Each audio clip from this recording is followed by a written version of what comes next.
Doctor بنتے ہوئے ہم نے ہر دوائی، ہر میڈیکل پروسیجر اور ہر انٹرونشن کے کمپلیکیشن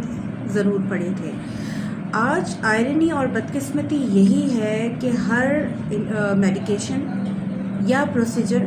سرجیکل انٹرونشن، اس کی کمپلیکیشن کو ہی دراصل میڈیا اور کچھ ڈاکٹر دشمن عناصر ڈاکٹر کی میل پریکٹس یا پھر میڈیکل نیگلیجنس کے طور پر پیش کرتے ہیں۔ بدقسمتی سے ہماری عوام کا جو شعور کا لیول، اویئرنیس اور اپنی بیماری کے بارے میں جو نالج ہے وہ خاصی لمیٹڈ ہوتی ہے، اور کیونکہ میڈیا کے پروپیگنڈا ڈاکٹر مخالف یا دشمن عناصر کی بے بنیاد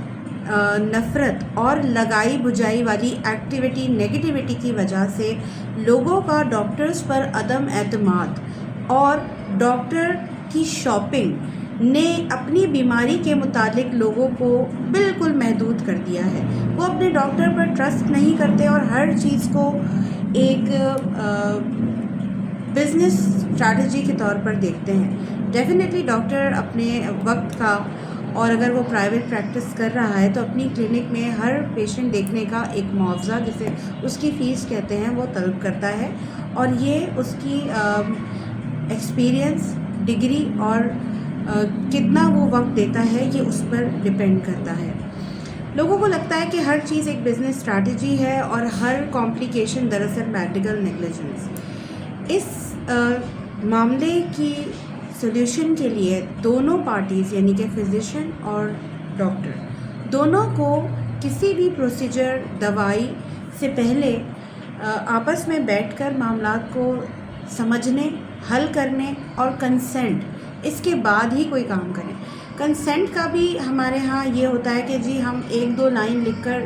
سگنیچر لے لیتے ہیں، اس میں بھی وٹنسز نہیں ہوتے۔ وٹنس ہونا بھی امپورٹنٹ ہوتا ہے۔ یہ ڈاکٹر کے لیے بھی امپورٹنٹ ہے اور پیشنٹ کے لیے بھی امپورٹنٹ ہے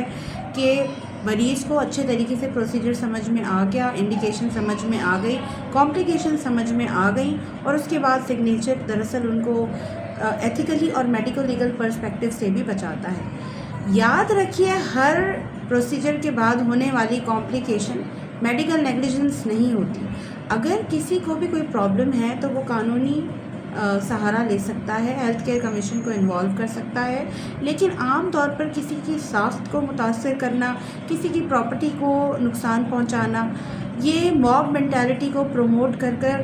عوام اور ڈاکٹر کے درمیان ایک عدم تحفظ کی فضا قائم کرتا ہے، اس کے علاوہ کچھ نہیں۔